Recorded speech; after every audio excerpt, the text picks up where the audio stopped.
అందరికీ నమస్కారం. నా పేరు వెంకటరెడ్డి. నాది మోమిన్గుడ్డు గ్రామము. గత కొన్ని సంవత్సరాలుగా సంస్కృత ఉపన్యాసకునిగా పనిచేస్తున్నా. గత సంవత్సరాలలో పల్లవి కళాశాల ప్రిన్సిపాల్గా, ఇప్పుడు నేటి కూడా విజ్ఞాన్ జూనియర్ కళాశాల కరస్పాండెంట్గా పనిచేస్తున్నా.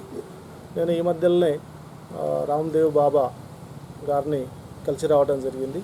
వారితో కలిసి మాట్లాడి రావడం జరిగింది. వారే మమ్మల్ని పిలిపించారు.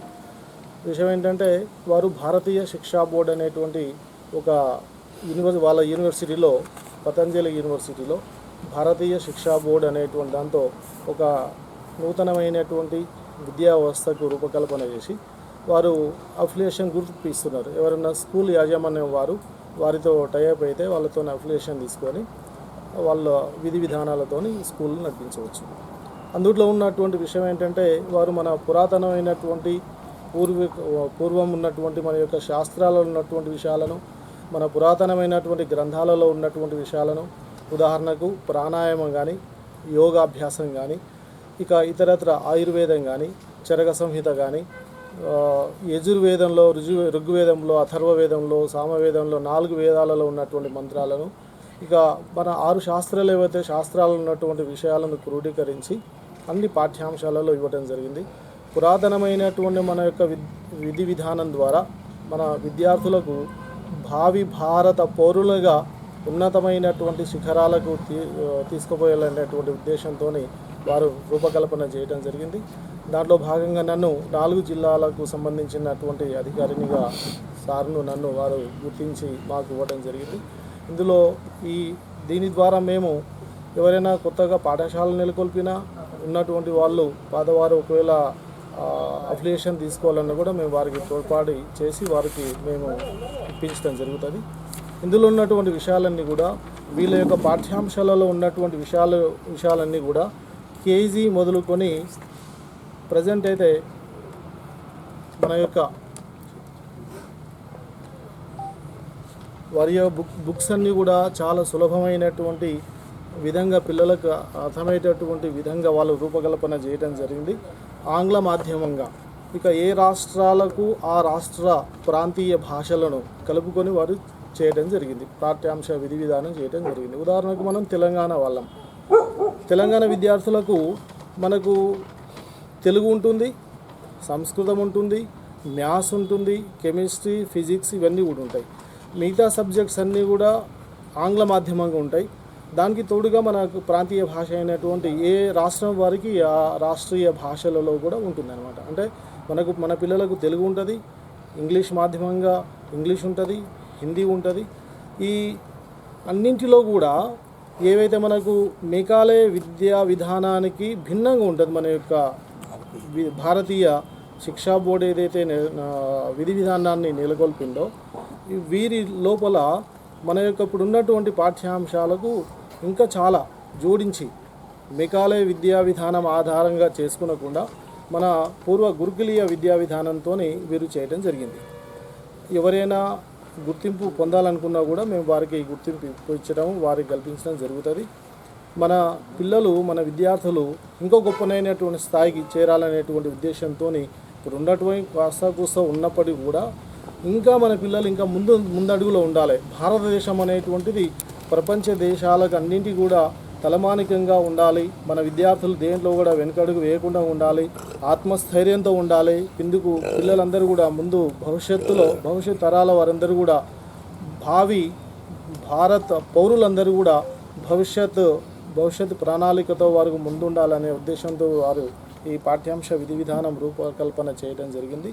ఇందులో మనం చూస్తున్నప్పుడు నేటి రోజుల్లో పిల్లలందరూ కూడా విద్యార్థులు చిన్న వయసులోనే చెడు అలవాట్లకు బానిసలు అవుతున్నారు, ఆ విద్యకు దూరం అవుతున్నారు, ఒక దృఢమైనటువంటి సంకల్పం లేనటువంటి వారు అవుతున్నారు. అనేక మంది విద్యార్థులు ఈ మత్తు మందులోకి అలవాటు పడినటువంటి వాళ్ళు అవుతున్నారు. ఇంకా ఇతరత్ర వాటికి అలవాటు పడి ధూమపానాన్ని కానీ వాటికి అలవాటు పడి వారి జీవితాలను పాడు చేసుకుంటున్నారు.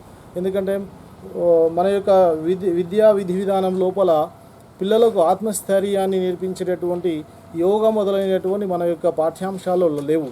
కానీ వీరు చెప్తున్నటువంటి దీంట్లో పిల్లలకు ఏకాగ్రతను, ఆత్మస్థైర్యాన్ని ఇచ్చేటటువంటి విద్య ఇందులో జత చేయడం జరిగింది. వాటితో పాటుగా పంచతంత్రం కానీ, హితోపదేశం కానీ, ఇంకా ధార్మిక గ్రంథాలైనటువంటి భగవద్గీత కానీ, ఇతిహాసాత్మక గ్రంథాలైనటువంటి భారతము, భాగవతము మొదలైనటువంటి వాటిలో ఉన్నటువంటి ఏదైతే విజ్ఞానం ఉన్నదో వాటిని తీసుకొని జోడించి ఇక్కడ పాఠ్యాంశాలుగా ఇవ్వడం జరిగిందనమాట. ఈ విధంగా మనకు అనేకమైనటువంటి మానవాళికి చాలా హితకరమైనటువంటి మేలు చేకూర్చేటటువంటి విధి విధానంతో పాఠాల రూపకల్పన చేయడం జరిగింది. ఇలాంటి ఈ యొక్క నేటి సమాజానికి రామ్దేవ్ బాబా గారు నెలకొల్పినటువంటి భారతీయ శిక్షా బోర్డు ఏదైతే ఉన్నదో అది ఎక్కడ కూడా ఎలాంటి ఒడిదుడుకులకు లోటు లేకుండా ఒక బ్రహ్మాండమైనటువంటి విధి విధానంతో రిటైర్డ్ ఐఏఎస్ ఐపీఎస్లతోని ఈ బోర్డు నెలకొల్పి అన్ని యూనివర్సిటీలకు సంబంధించినటువంటి ఛాన్సలర్స్తో ఈ పాఠ్యాంశాల నిర్మాణం చేయడం జరిగిందన్నమాట. ఇలాంటి గొప్పనైనటువంటి యొక్క పనిలో నిమగ్నమైనటువంటి ఇలాంటి గొప్పనైనటువంటి పాఠ్యాంశాన్ని మనకి ఇచ్చినటువంటి ఆ యొక్క రామ్దేవ్ బాబా గారికి మనం ఎప్పుడు కూడా రుణపడి ఉండాలి. మన పిల్లలకి ఇలాంటి పాఠాలని బోధింప చేయాలి అని నేను కోరుకుంటున్నా. మిత్రుడు వెంకటరెడ్డి గారు సంక్షిప్తంగా చాలా విషయాలు మనకు ప్రస్తావించడం జరిగింది. ఇంతవరకు చెప్పినట్లుగా మనందరం మెకాలే ప్రవేశపెట్టినటువంటి విద్యా విధానం నుంచి నిన్న వరకు జరుగుతూ వస్తుంది. ఈ మధ్యన కేంద్ర ప్రభుత్వం జాతీయ విద్యా విధానాన్ని ప్రకటించింది. పూర్తిగా భారతీయ మూలాలు ఉన్నటువంటి విద్యా విధానాన్ని పిల్లలకు అందించాలనేటువంటి ఉద్దేశంతో అందులో భాగంగానే ఇంకొక ముఖ్యమైనటువంటి మార్పు ఇక్కడ ఏం జరిగిందంటే విద్యను ప్రభుత్వాల ఈ క్లచెస్ నుంచి బయట పెట్టేసేసి ఒక విద్యావంతుల చేత భారతదేశాన్ని ప్రేమించే వాళ్లకు ఆలవాలమైనటువంటి వాళ్ళ చేత ఈ బోర్డును నిర్మాణం చేయడం జరిగింది. పార్లమెంటులో యాక్ట్ ద్వారా ఈ భారతీయ శిక్షా బోర్డు బైలాస్ అవన్నీ వచ్చేసేసినాయి. ఈ కాపీ మీకు అందరికీ కూడా నేను సాఫ్ట్ కాపీ షేర్ చేస్తాను. సుమారుగా 64 పేజీలటువంటి ఈ అంశం ఇది ఎట్లయితే SSC board, intermediate board, central board of secondary education ఇట్లా బోర్డులు ఉన్నాయి కదా.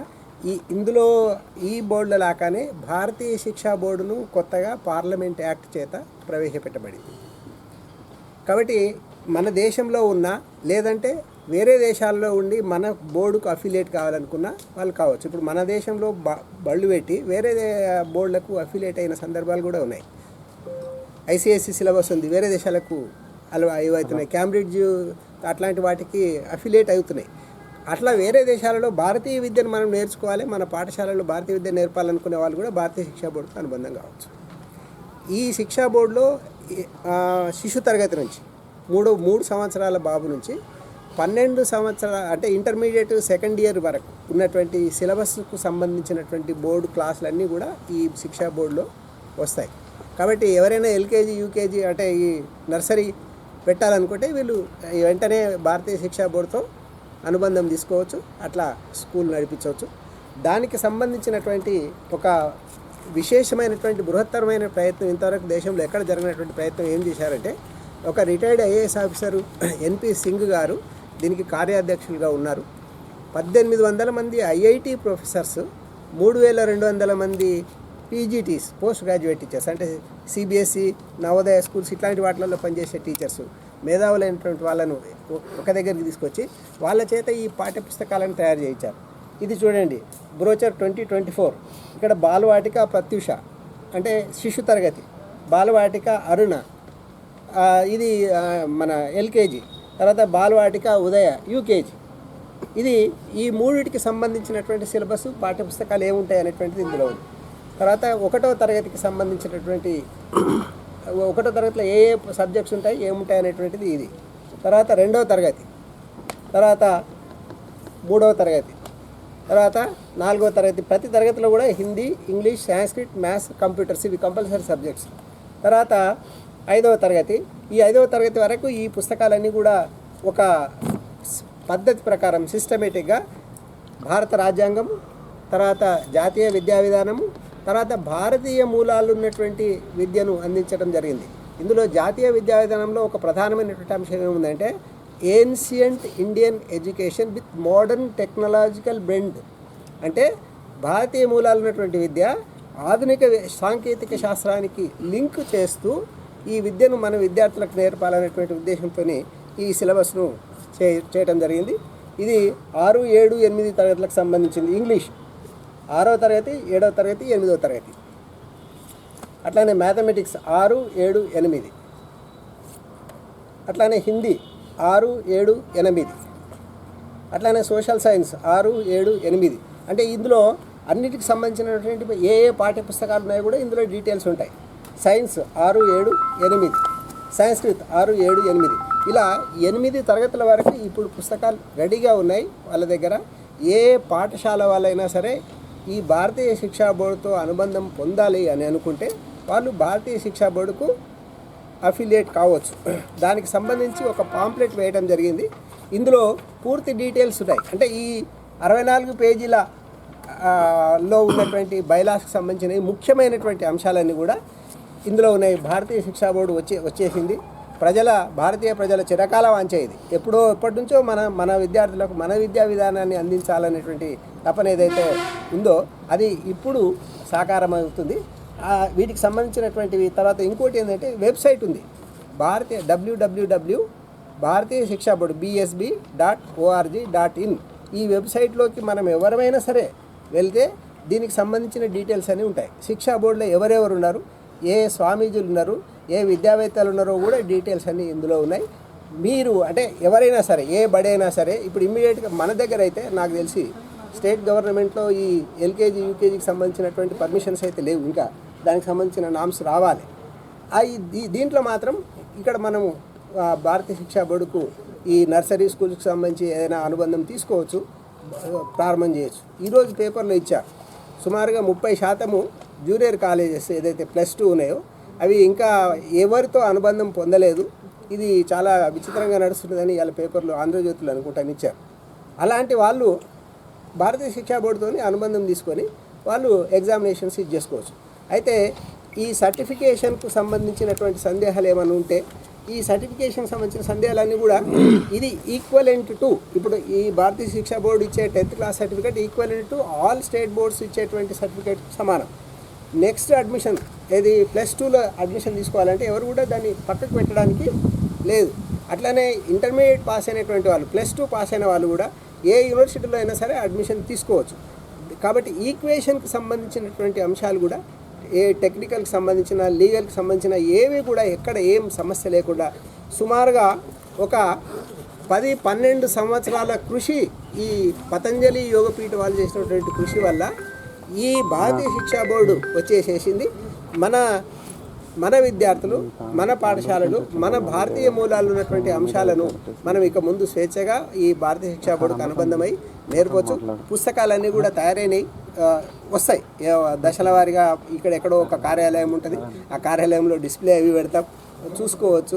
మొత్తం మీద అయితే ఒక ఆలోచన ఇది మొన్ననే ఒక వారం 10 రోజుల క్రితము హరిద్వార్లో ఒక మీటింగ్ జరిగింది. మొత్తం దేశం మొత్తంలో అన్ని రాష్ట్రాల నుంచి 1, 2, 3 వాళ్ళకి ఎట్లా వీలైతే అట్లా వాళ్ళందరినీ పిలిపించి 2 రోజుల మీటింగ్స్ పెట్టారు. అక్కడ ఇవన్నీ కూడా ఇన్ఫర్మేషన్స్ అవన్నీ ఎక్స్ప్లెయిన్ చేశారు. కాబట్టి మేము ఇక్కడ మన తెలంగాణ ప్రాంతంలో భారతీయ శిక్షా బోర్డు వచ్చింది. ఎవరైనా సరే అఫిలియేషన్ తీసుకోవాలనుకుంటే తీసుకోవచ్చు. ఈ వెబ్సైట్లో మీరు చూసినట్లయితే వివరాలు ఉంటాయి. దానికి సంబంధించినటువంటి సంక్షిప్తమైనటువంటి అంశాలన్నీ కూడా ఒక పాంప్లెట్ రూపంలో వేయడం జరిగింది అనేటువంటి సమాచారం మీ ద్వారా అందరికీ వెళ్తే బాగుంటుంది. మన విద్య, మన వాతావరణం, మన భారతీయత్వం అనేటువంటిది మనం వెలుగులోకి తీసుకురావాల్సినటువంటి బాధ్యత ఉంది. మనందరికీ తెలుసు ఒక యోగా ఇవాళ ప్రపంచ దేశాలలో సుమారుగా 180 దేశాలు ఏకగ్రీవంగా ఆమోదించి యోగాను ప్రాక్టీస్ చేస్తున్నాయి. దాంట్లో కుల మత వివక్ష ఏమీ లేదు, మన ఆరోగ్యానికి సంబంధించిన విషయాలు. అట్లా చాలా విషయాలు మన దగ్గర ఉన్నాయి. ఇవన్నీ వెలుగులోకి వస్తే తప్పకుండా మొత్తం భారతదేశం ప్రపంచానికి ఆదర్శంగా నిలుస్తుందని కోరుకుంటూ సెలవు తీసుకుంటాను. ఇంకేమైనా పెట్టేసేసి వాటిని 9 నెలలు పెంచి వాళ్ళని భూమి మీద తీసుకొచ్చేటువంటిది ఏదో వీడియో వచ్చేసేసేది. ఇదంతా మనం మహాభారతంలో మనం చెప్పుకున్నాం. అంటే మనం అర్థం చేసుకోలేకపోవచ్చు ఇది సైన్స్ అనేటువంటిది. ఎందుకంటే ఆ రోజులో ఉన్న డెవలప్మెంట్స్ మనకు తెలవు. ఏదో పుస్తకం చదివి ఇదంతా ఫాల్స్ ఏదో కట్టుకథ అనే పరిస్థితి కాదు. నిజంగా మనం ఆ స్థాయికి ఎదిగినప్పుడు అక్కడ ఏం సైన్స్ ఉంది, ఏం జరుగుతుంది అనేటువంటిది తెలుస్తుంది. ఋగ్వేదంలో భూమికి సూర్యునికి ఉన్నటువంటి దూరం శ్లోకంలో చెప్పబడింది. హనుమాన్ చాలీసాలో భూమికి సూర్యునికి ఉన్నటువంటి దూరాన్ని చెప్పడం జరిగింది. ఇవన్నీ కూడా ముందు ముందు ఈ అద్భుతాలన్నీ వెలికి వస్తాయి. మన విజ్ఞానం అది అంటే ఇది ఒకరి కోసం ఇద్దరి కోసం కాదు, ఇది విశ్వానికి సంబంధించినటువంటిది. వసుదైక కుటుంబకం, మన సోషల్ సైన్స్ పుస్తకం పేరే వసుదైక కుటుంబకం. అట్లా ఎవరో ఒకరిద్దరికి సంబంధించింది కాదు అది. అట్లా చాలా అంశాలు ఉన్నాయి. ఈవెన్ సిలబస్లో కూడా టిప్పు సుల్తాన్ వెళ్తూ ఒక ఏది బ్రిటిష్ సైనికుని ముక్కు కట్ చేసేసి, టిప్పు సుల్తాన్ సైన్యం అది ఆ బ్రిటిష్ సైనికుడు ఆ కట్ అయినటువంటి ముక్కు తీసుకొని ఆయన ఎట్లా పోతుంటే ఒక ఊళ్ళో ఒక పెద్ద మనిషి కూర్చొని పెట్టుకొని ఇటు కూర్చో కాసేపు ఆగు అని మంచినీళ్ళు గిట్ట దాపి నేను ఇది మీకు అతికించి పెట్టనా అని అడిగి ఆయన 2 రోజులు కూర్చొని పెట్టి అసలు వేరే శరీరంలో ఉన్నటువంటి తోలు తీసి ఆయనకు ముక్కు అతికించి ఒక వారం రోజులు అక్కడే ఉంచి ఆయనకు ట్రీట్మెంట్ ఇచ్చిన తర్వాత ఆయన వెళ్ళిపోయాడు. ఇది బ్రిటిష్ వాళ్ళకి తెలిసిన తర్వాత అక్కడ నుంచి ప్లాస్టిక్ సర్జరీ అనేటువంటి సైన్స్ అక్కడ స్టార్ట్ అయింది. ఇక్కడ ఒక సామాన్యుడు ఆయన ఎంబీబీఎస్ ఎండి ఎంఎస్ సర్జరీ చేసిన వాడు కాదు. అర్థమైందా? అంటే ఈ టెక్నాలజీ చాలా ఇంట్లో ఆయుర్వేదానికి సంబంధించినటువంటి చాలా అంశాలు ప్రతి ఇంట్లో మన కిచెన్లో ఉన్నాయి. ఇవాళ చైనా వాళ్ళు కరోనా వచ్చినప్పుడు నీళ్ళ చారు దాకా బతికింది. నీళ్ళ చారు ఎక్కడిది? మిరియాల చారు మన దగ్గరది. ఇవన్నీ చాలా విషయాలు బయటికి వచ్చిన కొద్దీ ఇందులో అద్భుతాలన్నీ తెలుస్తాయి. నెమ్మదిగా మన వాతావరణం, మన మూలాలు ఉన్నటువంటి విద్యను మనం ప్రవేశపెట్టడం, మన విద్యార్థులకు నేర్పడం, మళ్ళీ ఈ భారతీయత్వాన్ని ప్రపంచానికి పరిచయం చేయటం యొక్క ప్రయత్నం మూలం అంటే బీజం పడింది. ఇది నెమ్మదిగా విస్తరిస్తుంది. మా ద్వారా కాకపోయినా ఇంకొకరి ద్వారానైనా సరే ఈ విద్య విస్తరిస్తుంది. అందరం కూడా ఇదే దారిలో నడుస్తాం. పార్లమెంట్లో యాక్ట్ పాస్ అయిన తర్వాత ఇవన్నీ లీగల్ అన్నీ కూడా సెట్ చేయడం జరిగింది. Thank you.